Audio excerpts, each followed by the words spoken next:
We begin with breaking news in the politics lead. Senate Republicans sending a message to President Trump this afternoon that they are not going to stand with him on his new policy that has resulted in thousands of migrant children being taken from their moms and dads after being apprehended at the southwest border.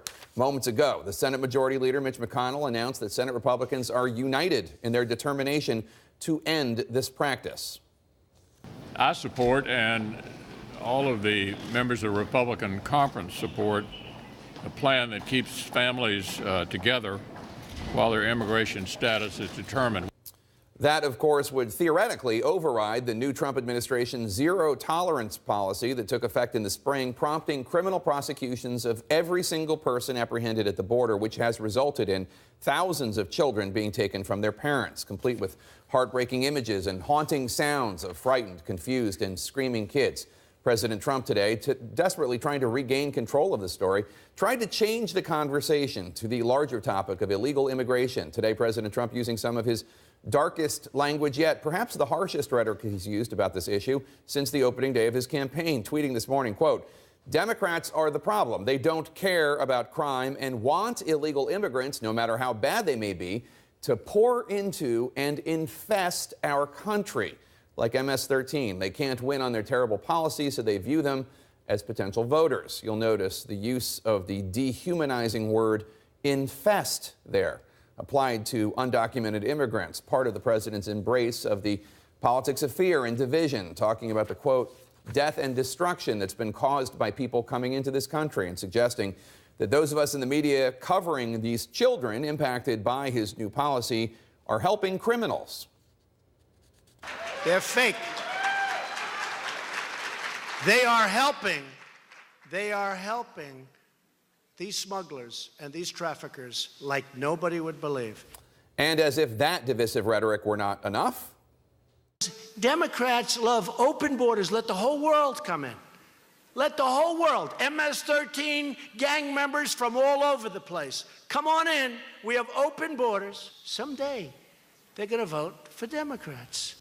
the problem for President Trump is that even though 58% of Republican voters support his new policy, which prompts these children to be separated from their family, 2/3 of the overall American people, plus many Republican lawmakers, faith leaders, and even former First Lady Laura Bush, well, they do not. The president and his administration defending this policy have lied and obfuscated and told half-truths about it, falsely blaming the new policy on Democrats, falsely denying it exists, and they cannot even seem to be able to get on the same page on some major points about the policy. For instance, whether separating families and the overall zero-tolerance policy is a deterrent for illegal immigration. Here's Attorney General Jeff Sessions last night. Are you considering this a deterrent? I see that the fact that no one was being prosecuted for this as a factor in a 5-fold increase in 4 years in this kind of illegal immigration. So, yes, hopefully people will get the message. So, yes, zero tolerance is intended as a deterrent, says the Attorney General. But just hours before, the Homeland Security Secretary, Kirstjen Nielsen, seemed offended by the very notion. Are you intending for this to play out as it is playing out? Are you intending for parents to be separated from their children? Are you intending to send a message? I find that offensive. No, because why would I ever create a policy that purposely does that? Perhaps it's a deterrent. No.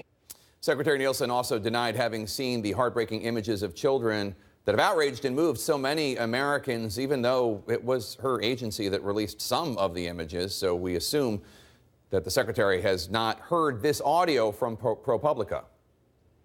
¿De dónde son ustedes? ¿Y tú?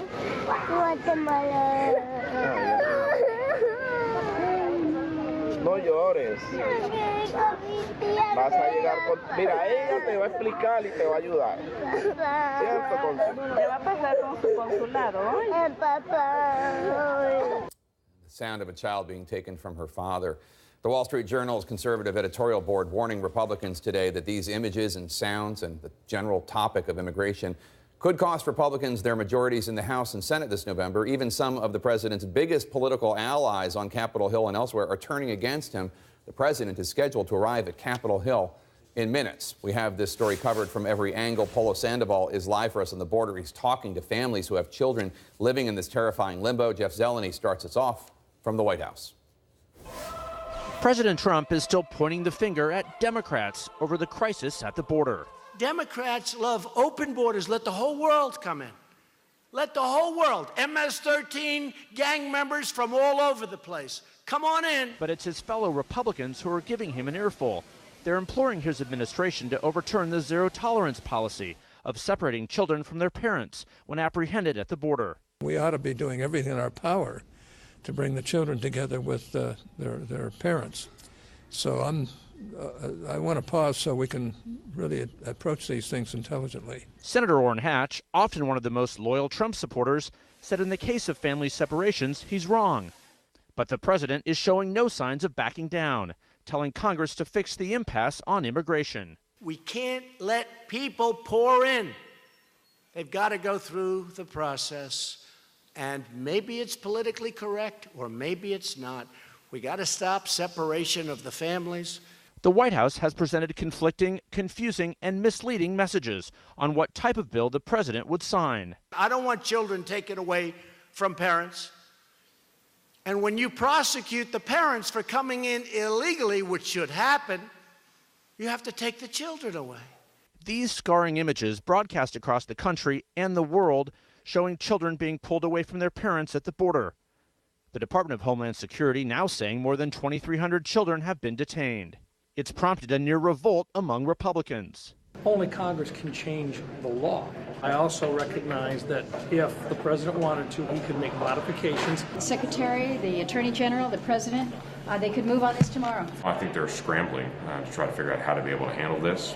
I think they were legitimately surprised at the pushback that they've had. Senator Ted Cruz, facing re-election in Texas, also pushing for immediate action. All of us who are seeing these images of children being pulled away from moms and dads in tears, we're horrified. This has to stop. The conservative editorial page of the Wall Street Journal weighing in with a scolding message. Are Republicans trying to lose their majorities in Congress this November? We assume not, but you can't tell from the party's internal feuding over immigration that is fast becoming an election year nightmare over separating immigrant children from their parents. The president is blaming nearly everyone except his own administration for a policy he could instantly reverse, blasting the media today. They are helping these smugglers and these traffickers like nobody would believe. They know it. They know exactly what they're doing, and it should be stopped. Now, Jake, in the next hour, the president is going up to Capitol Hill to meet with House Republicans, a previously scheduled meeting to talk about a couple immigration bills. But the question still remains, and it's an open one, what would the president support? Yesterday, officials here at the White House said he does not want a small fix, a narrow fix just on family separation. He wants it part of a larger plan. Of course, that includes the $25 billion for his border wall. Unlikely to get that. But, Jake, the question today, is the president going to get an earful or not? Are representatives like Mia Love, Republican of Utah, going to say this is not a partisan issue, it's not a Republican-Democrat issue, it's a right or wrong issue, as she said in a statement? Oftentimes when the president goes to Capitol Hill, he talks, Republicans listen, and nothing happens. We'll see if that's different today, because children, of course, are at stake. Jake? All right, Jeff Zeleny at the White House. Thanks so much. Let me bring in my panel. Mia, let me start with you. Mia, I mean, the president could stop this right now if he wanted to. He could call Jeff Sessions and say, stop this. It's prosecutorial discretion. You don't have to prosecute every single person, and you don't have to separate these families. Capitol Hill can do it. Will they? That's the big question, right? We'll see what comes out of this meeting that the president is going to have on the House side. There are a couple of bills that have been floating around there that some people say would fix this, other people say wouldn't fix this. And then there are any number of bills on the Senate side also floating around. There's a Feinstein proposal. There's one, I think Heidi Heitkamp also has a proposal. Ted Cruz has a proposal. So we'll see. I mean, I think the big question is what the president is going to do. Is he going to say this narrow fix, as Jeff reported, a narrow fix isn't good enough, and then go for a bigger bill? But we know what happened with those bigger bills. We've been here before when they tried to do a DACA fix, they tried to do border security, they tried to have those 4 pillars that the president wanted in a big comprehensive immigration bill, and that went nowhere. So we'll see what happens tonight going forward. But we do know that the president so far has dug in on this and is blaming Capitol Hill.